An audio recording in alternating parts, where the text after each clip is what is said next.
Ekonomi dan Pembangunan, Bapak Dr. Dito Tite SMMN, untuk dapat memberikan sambutan sekaligus membuka kegiatan ini secara resmi. Demikian laporan singkat kegiatan koordinasi, sinkronisasi, dan pelaksanaan pembangunan sumber daya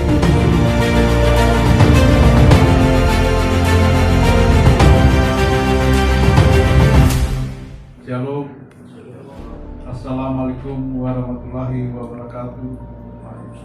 Om Swastiastu, Namo Buddhaya, salam kebajikan, salam sejahtera bagi kita semua.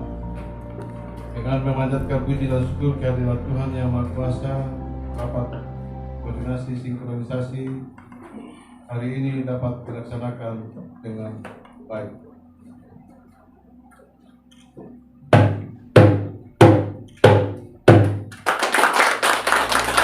Permasalahan yang ada adalah harga pakan yang mahal ya, sehingga banyak peternak pengusaha ayam yang kalau kita bisa mendirikan industri pakan ternak meskipun untuk skala kecil kemungkinan bisa membantu peternakan yang ada di Papua Barat. Selain itu juga multiplier efeknya selain harga pakan ternak dan membuka lapangan kerja ya, karena ternyata kalau memang industri pakan ternak ini bisa terrealisasi, tentunya kita akan membutuhkan beberapa tenaga kerja. Itu akan mengurangi pengangguran. Dalam peternakan kita mengenal adanya segitiga peternakan, yaitu bibit, pakan, dan pengelolaan dan manajemen. Orang bilang breeding, feeding, dan manajemen. Saya menyoroti budidaya ayam broiler saja di sini. Di dalam budidaya ayam broiler, pakan itu menempati sekitar 75% dari biaya produksi. Harapan saya ke depan untuk masyarakat yang tersedianya pakan, supaya ke depan disiapkan jago, kedelai meningkatkan kualitas mutu kerja di masing-masing wilayah. Permasalahan terkait dengan penggunaan pakan ternak, yang mana ada 3 alternatif yang telah disampaikan terkait dengan penggunaan sentra pabrik pakan ternak.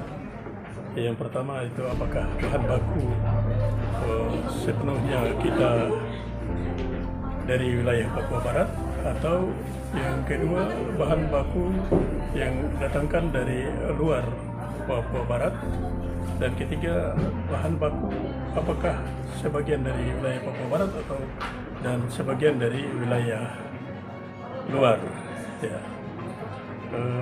Perhitungan itu dapat memberikan gambaran terkait dengan bagaimana pembangunan pabrik pakan ternak itu, apakah kosnya lebih besar ataukah kita datangkan pakan dari luar ya, itu telah tadi disampaikan. Dan tentunya kita punya komoditi terkait dengan pembangunan pabrik pakan ternak. Kita punya ya jagung dan kedelai bisa, dan juga untuk tepung dari ikan dan juga dari udang ya.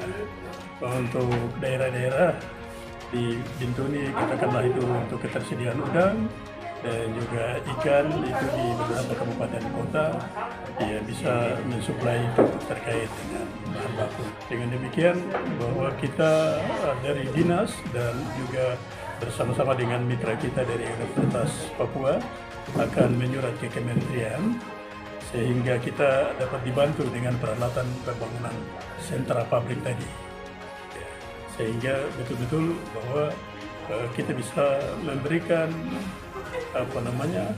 membangun pabrik pakan ternak di Provinsi Papua Barat sehingga dapat menolong peternak kita sehingga harga terjangkau dan juga meningkatkan ekonomi bagi rakyat kita. Kita bicara tentang pakan ternak. Kalau kita lihat potensi peternakan di wilayah Papua Barat sendiri cukup lumayan. Akan tetapi perlu ditunjang dengan pakan. Kebutuhan akan protein hewani di Papua Barat tinggi. Berarti kebutuhan akan ternak itu juga tinggi, berarti kebutuhan pakan tinggi. Kebutuhan pakan ini ditunjang juga dengan ketersediaan bahan pakan baik yang ini hubungan tidak langsung dengan kami di sektor pertanian, berarti ketersediaan bahan baku untuk pakan ternak itu, contoh jagung, dedak, kedelai, di produksi peternakan sendiri sangat tinggi ketika pakan itu juga dengan harga tinggi.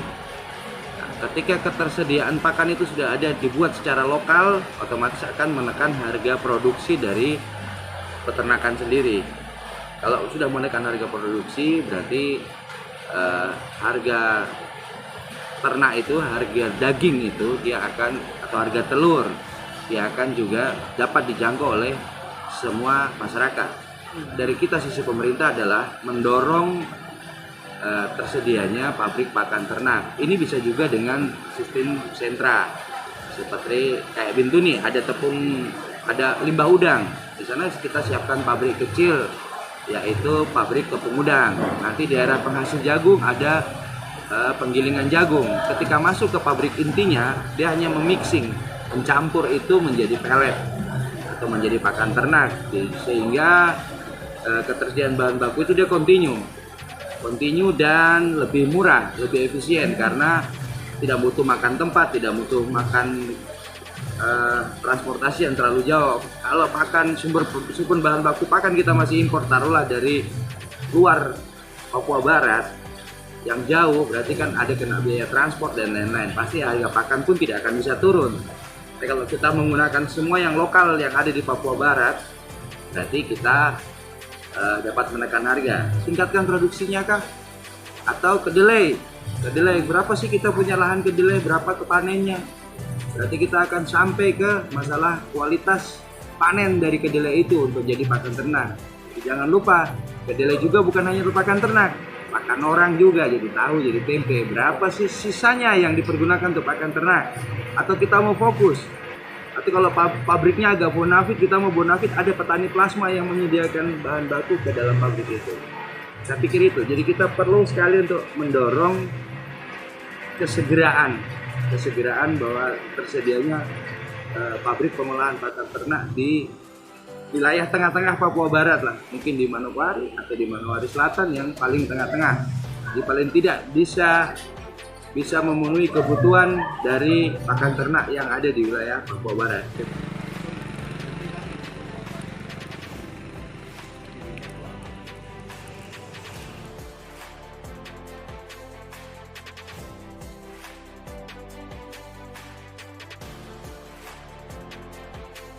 Untuk menjamin produktivitas komoditas unggas di Papua Barat, sebenarnya sudah saatnya kita mempunyai pabrik pakan ternak. Apalagi bahan-bahan pakan penyusun ransum unggas juga sudah banyak tersedia di sini, meskipun ada 1-2 yang belum tersedia, tetapi saya rasa itu akan bisa segera diatasi. Sudah lama, jadi kita kan butuh peralatan-peralatan, jadi memang kita harus koordinasi, sinkronisasi dan pelaksanaan pembangunan sumber daya industri pakan ternak di Provinsi Papua Barat tahun 2022.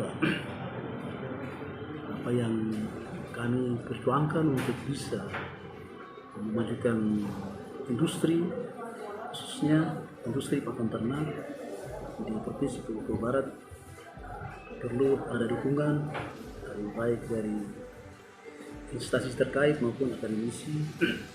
Bagaimana kita dalam suatu kajian, dalam kajian-kajian ini kita bisa membawa hasil yang terbaik untuk sumber daya manusia.